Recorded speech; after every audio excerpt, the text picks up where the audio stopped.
강대만과 노태수는 도대체 약혼자에게 이상한 문자를 보낸 이대현이 누군지 여치의 도움을 받아 어떤 회사 앞에까지 다다르게 됩니다.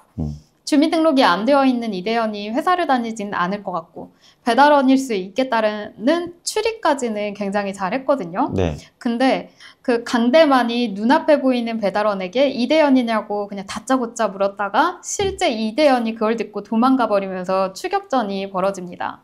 보통 추격하는 사람에게 접근할 때 그런 접근법들이 따로 있나요? 탐정 실제 업무하고 좀 구분돼서 말씀드리는데 이 방식은 경찰이라는 방식이에요. 아, 3명에서 2명이 가요. 유희설 선생님 내가 잡으러 갔어요 만약에. 네. 누군지 헷갈려 이럴 수 네, 있잖아요. 그럼 어떡하냐? 소리를 질러요. 아무나 딱 찍고 너 유희설이지 딱 그러면 자기가 아니면 아닌데요 그래요 자기는. 근데 거기서 갑자기 자기 이름이 불리면 당황해서 돌아보거나 갑자기 튀는 사람이 발생해요. 아, 이 사람이 범인이에요. 이렇게 잡아요. 그러면 뒤에 대기하고 있던 형사 한두 명이 같이 가서 낚아채면 되잖아요.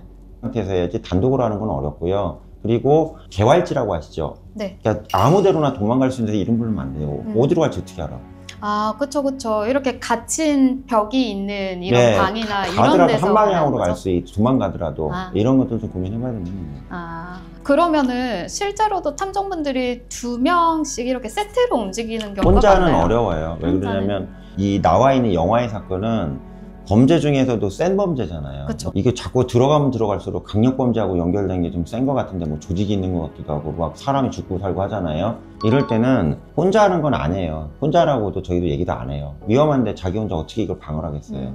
그러니까 사건의 어떤 난이도라고 그러는데 위험도에 따라서 심지어는 조직범죄나 마약 관련된 거 관련해 조사하는 탐정들 같은 경우는 방검범도 있고 간대요. 그러니까 칼 맞으면 안 되니까. 그래서 요거는 좀 위험한 상황이 있을 수 있다 이렇게 말씀드릴 수 있어요. 초보 탐정분들이 이거를 좀 잘 아셔야 될 것 같아요. 네, 그래서 네. 그 대부분의 이제 탐정 교육기관에서는 사격까지도 가르치는 데도 있어요. 실제 총을 쏘진 않지만 사격장에 가서 총기 다루는 방법 있잖아요. 왜 그러면 혹시라도 탐정 중에 이제 필리핀이나 총기 규제 안 되는 나라 있죠. 네. 필리핀이나 뭐 라오스, 캄보디아 같으면 외곽에는 총 많대요. 그럼 거기서 나 호신을 할 수 있어야 되잖아요. 그렇기 때문에 사격도 배우고요. 체포술까지는 아니어도 호신술까지는 배워요. 그리고 실제로 야전에서 일하는 탐정들은 유단자들이 많고요. 확실히 뭐든 배워놓으면 써먹을 때가 있는 것 그러네요. 같아요. 그렇죠. 예. 이렇게 이대현은 추격전을 당하다가 사고로 건물에서 떨어져서 혼수 상태에 빠지게 되는데요. 이대현의 휴대폰을 손에 넣은 둘은 고아원과 관련된 김정환 부장이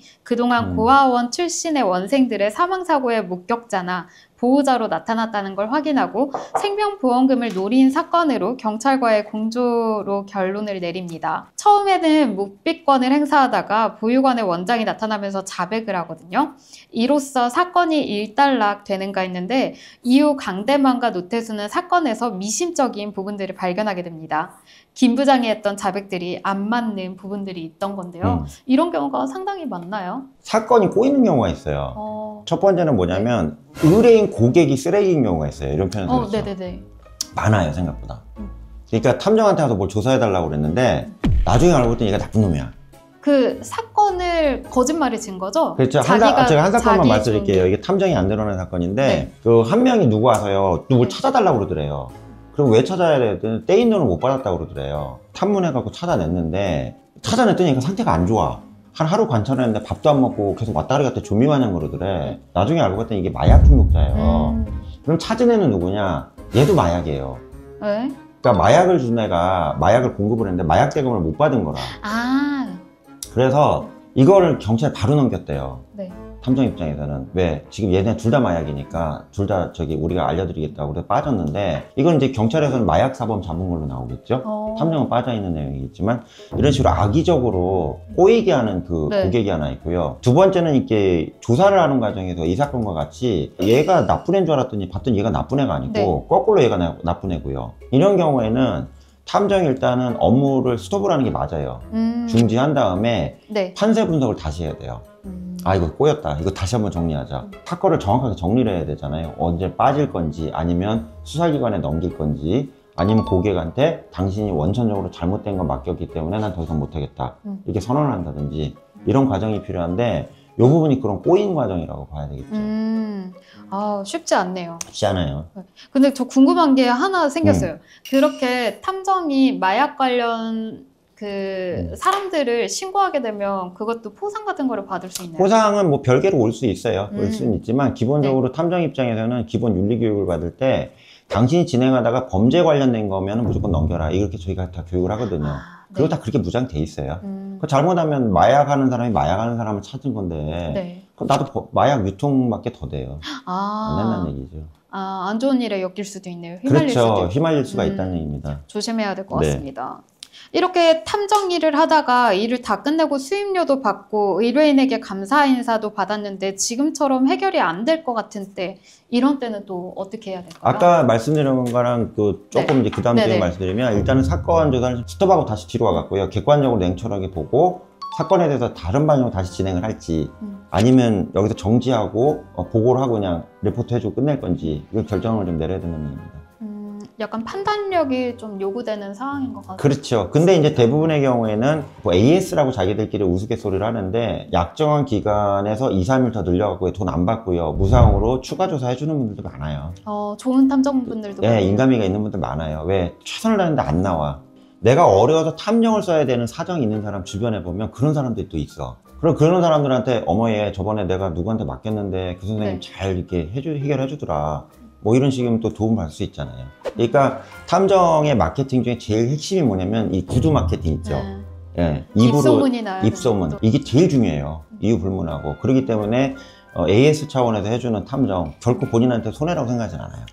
네. 중요한 팁을 들은 것 같아요. 네. 이렇게 다시 재조사를 하게 된 강대만과 노태수.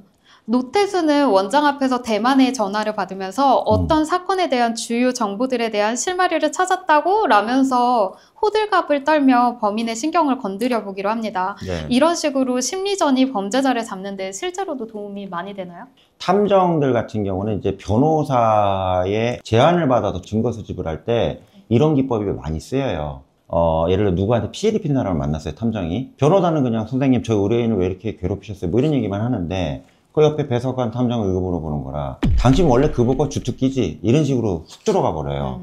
이게 이제 저거와 똑같은 거예요. 바람 피는 약간 냄새가 나면 요즘에 나한테 소홀한 것 같아. 이거는 안 맞추고 오자마자 그 만나는 년 예뻐? 이렇게 물어보잖아요.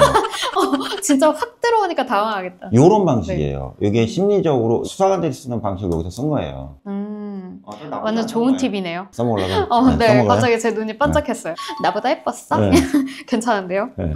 그리고 이 질문이 저는 정말 제일 기다렸던 질문이에요. 귀신 헬리콥터. 네. 우리 대한민국 한때 떠들썩했거든요. 이 귀신 헬리콥터 관련해서. 네. 먼저 이거부터 질문 드려볼게요. 네. 강대만은 원장의 목적이 그들이 가진 돈이 아니라 육체, 장기였음을 깨닫게 됐거든요. 그러면서 우여곡절 끝에 수술대에 누워있는 약혼자를 구해내기까지 합니다.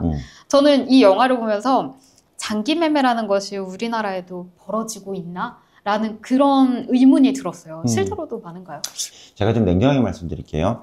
네. 장기를 밀매한다는 건 장기를 적출해서 이식을 한다는 얘기잖아요. 네. 불법적으로. 장기 이식하는 거 가끔 TV에 나오죠. 저기 많이 장기 봤어요. 기증하시고 돌아가신 분들 계시면 그걸 이동해갖고 이식받는 장면 가끔 다큐멘터리에 나오잖아요. 거기 보면 완전 멸균 공간에 막 뛰어다니잖아요. 그 냉장고에 담인 장기 있잖아요. 기증받은 장기를 떼어가가지고 대기하고 있다 바로 이식하고 이렇게 하는 긴급한 내용이 나오거든요. 장기 이식을 하려면 정말로 멸균된 공간에 이식하는 자와 이식받는 자가요. 정말로 깨끗한 상태에서 테스트, 의료 테스트까지 다 받고 진행을 하는 거기 때문에 무슨 뭐 자동차 부품대다가 여기다 갖다 붙이는 거 이렇게 생각하는 사람들이 많거든요. 그러다 네. 보니까 장기 밀매가 흔하다 이렇게 음모론을 얘기하는 일부 유튜버 탐정들도 있어요. 말 함부로 하면 안 돼요. 그게 사회적으로 사람들 불안감을 조장하는 거네요. 네. 하면 안 돼요. 증거를 대든가 지금 그럼. 그러니까 제가 왜 이렇게 비판적으로 얘기하냐면 경찰들도 제가 얘기를 들어보면 장기 밀매라고 수사를 하다가 보면 아닌 경우가 수두룩하다 이거예요. 근데 없다고 할 수 없어요. 네. 왜 없다고 할 수 없냐? 해외에 태국이나 의료기술이 그나마 베트남 같은 발달한 지역들도 있거든요. 우리나라는 불법이니까 비행기 타고 넘어가서 해외에서 장기 이식을 받았다. 이런 사건들은 좀 얘기 많이 들린다는 얘기입니다. 저도 들은 것 같아요. 영화에서 본 건지. 예. 그러니까 국내에서 뭐 주고받는 거는 그 초대형 병원에서나 가능한 이 수술을 어디 감히 누가 하겠어요. 그 가짜들이. 말도 안 되는 얘기고. 다만 해외에 넘어가서 해외에서 이제 불법적인 돈 거래 있는 상태에서 하는 이런 건 있을 수 있다. 이렇게 말씀드리고요. 그 다음에 여기 보면 귀신 헬리콥터 나오잖아요. 네. 이건 뭐냐는 게 귀하의 신장을 구합니다. 이 약자가 귀신이라고 그러고요. 헬리콥터는 네. HE가 heart, 심장이고요. 아, 그 다음에 LI, liver, 간이고요. 네. CO는 CO? 코르니아, 각막 있죠. 아, 각막이고요. 각막이요. 네. 그 다음에 P는 뭐냐면 췌장, 간장 밑에. 네. 그 다음에 TE는 텐덤, 힘줄. 그 다음에 R은 있잖아요. 막막. 막막은 사실 이식이 불가능하대요, 의료적으로. 그러니까 이걸 약자만 해갖고 헬리콥터라고 쓴대요. 저도 사실 교수님도 아시다시피 제가 공여자잖아요. 네. 생각을 해보니까 정말 저도 그렇고 장기 이식을 받은 저희 가족도, 엄마도 그렇고 네. 멸균실에서 있었어요. 그리고 굉장히 그 세균에 대해 많은 것도 안 돼요. 그쵸. 한 달도. 그러다 보니까 교수님의 말씀이 다가왔어요. 우리나라에서는 좀 쉽지 않겠구나. 그리고 이게 장기 매매를 하게 되면은 또 주는 사람, 뭐 받는 사람도 필요하지만 그 적출하는 사람, 뭐 수술하는 사람도 의료진이 많이 필요하단 굉장히 많이 말이에요. 필요하겠네요. 예, 시스템도. 그래서 우리나라 현실에서는 말이 안 되는 얘기고요. 네, 말이 안 되는 거예요. 근데 해외에 나가서 밀거래하는 사례들은 많은데 이게 이제 범죄 중에서요. 가해자 피해자가 있는 범죄가 우리를 많이 생각하잖아요. 네. 근데 양쪽 둘 다 있잖아요. 입 다무는 범죄가 있어요. 그런 경우는 이걸 피해자 뭐예요? 없는 범죄라고 저희가 네. 얘기를 하는데 대표적인 게 도박. 도박은 도박에 다 섞여 있는 사람, 돈이 잃는 사람이 피해자일지 모르겠지만 도박에 있는 사람 다 같이 처벌되잖아요. 그 다음에 뭐 대표적인 마약도 주고받는 애들 전부 다 처벌되니까 아무도 신고 안 해. 그 다음에 장기 밀매 같은 경우가 아시아권에서는 신고 안 들어오는 범죄 대표적인 범죄예요. 왜 파는 사람은 돈이 필요해서 판 거고 받는 사람은 목숨이 지금 경각에 달렸으니까 돈 주고라도 장기를 구해야 되는 거고. 그러니까 신고가 잘 안 된다는 얘기죠. 쉽지 않네요. 네. 저도 실제로 교수님 말씀을 듣기까지는 되게 굉장히 불안했었는데 네, 그렇게 하면 안 그게 돼요. 좀 말 해소가 함부로 된 것 같아요. 제가 얘기하잖아요. 없다고 할 수 없다는 게 해외에서는 이런 사례가 분명히 있다고 제가 말씀드리기 때문에 네. 그걸 좀 정확하게 정리해서 좀 얘기를 해야지. 한국에서 실종된 사람이면 전부 다 장기 뜯겨져 나갔다. 이건 허무맹랑한 얘기는 얘기죠. 너무 불안에 떨지 않아도 되겠네요. 네. 그러면은 이 장기 매매 관련된 얘기를 조금 더 해보자면 네. 합법화하자는 얘기도 목소리도 계속 나오고 있거든요. 네. 그거에 대해서는 어떻게 생각하세요? 그 부분은 좀 조심해야 될 부분이 있어요. 저는 판매는 말이 안 된다고 생각해요. 돈을 목적으로 해서 장기를 매매하는 거 있잖아요. 네. 이건 전 세계 어느 나라도 합법한 나라는 없어요. 이건 말이 안 되는 얘기고요. 다만 네. 기부하는 것과 받는 것에 대해서 좀 원활하게 하자 이런 부분이 있는데 제가 이런 말씀 드려도 그렇지만 장기를 기증한다는 것 자체가 이게 만만한 게 아니거든요. 쉽지 선생님 않아요. 해보셔서 네. 여기 사례자가 있잖아요. 네, 쉽지 않아요. 예, 어머니를 위해서. 네, 비용도 굉장히 많이 들고 네. 사실 이 수술 후에 건강이 피로해지겠구나, 몸이 피로해지겠구나라는 생각이 들긴 했는데 이 정도로까지 피곤한지 몰랐고 네. 유지한다는 것도 쉽지 않고 사실 미래에 대해 불안도 있잖아요. 네. 우리 몸이 언제 안 좋아질지도 모르고 네. 그런 거를 다 계산해서 해야 되니까 쉽지는 않은 것 같아요. 그래서 그 장기 밀매가 있긴 있다고 제가 분명히 말씀드려요. 그러니까 우리나라에서 코디네이터인 범죄자들이 네. 공여자하고 받는 사람을 연결해주면서 수천에서 수억을 받는 사례가 있다고 저도 들었어요. 다만 이게 국내에서 발생하는 게 아니라 해외로 해외에서? 나가서 네.